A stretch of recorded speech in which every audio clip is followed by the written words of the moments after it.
course. for your Thank you, for your Mr. Chair. And I findings. want to thank you for holding this hearing on bills to improve air quality monitoring. All three of the bills that we're talking about today will improve our air monitoring network, which is desperately needed to improve public health and access to clean air in our communities.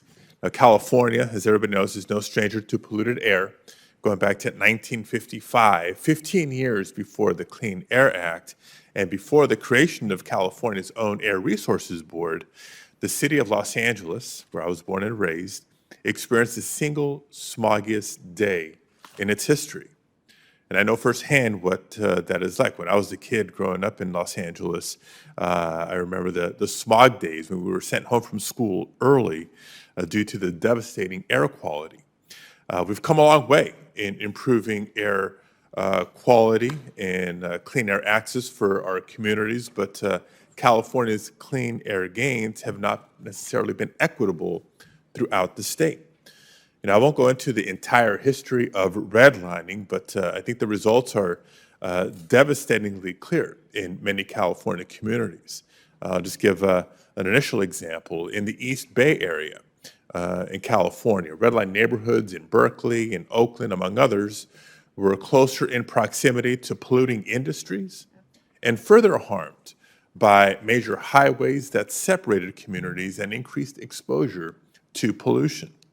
Now, data shows that even today, people in those areas disproportionately suffer from higher levels of nitrogen dioxide pollution, which in turn increases rates of childhood asthma.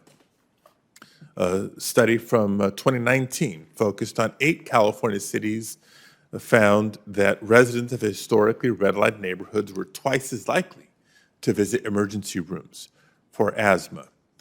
So my first question is for Ms. Johnson. Ms. Johnson, how would the Environmental Justice Air Quality Monitoring Act help redlined neighborhoods, specifically like those in the East Bay, achieve the same air quality gains that non-redline communities have enjoyed? Thank you for your question, Senator. I think that there are examples of hyperlocal air quality monitoring projects in California that give us an idea of the benefits that we can gain from these bills. One is a pollution monitoring project that was designed to increase youth literacy around air quality issues.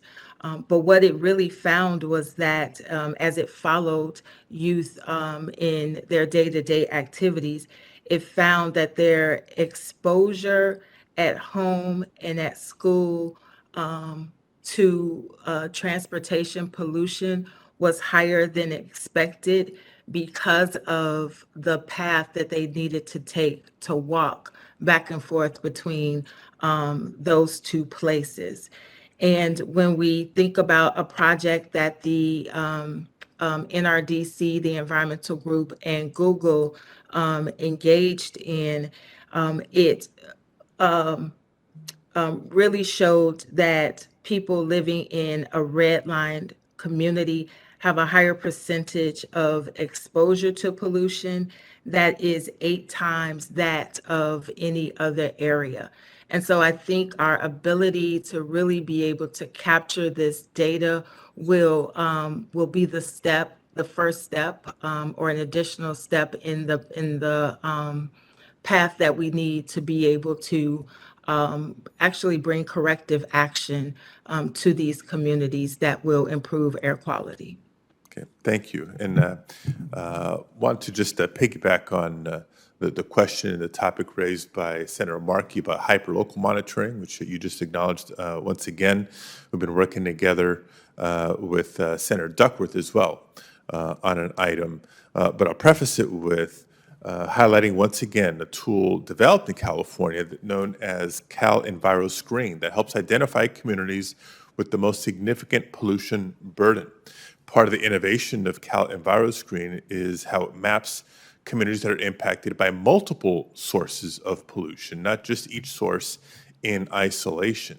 It collects data on over 20 indicators to help California policymakers identify disadvantaged communities so we can better target climate investments. We're working, as I mentioned, with my colleagues as well as the Council on Environmental Quality to make recommendations for how to improve the federal climate and economic justice screening tool.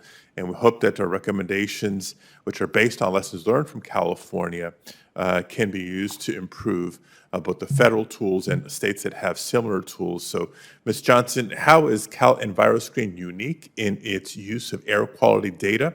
And how would the legislation that we're focused on today help improve California's tool and the federal tools at CEQ and EPA?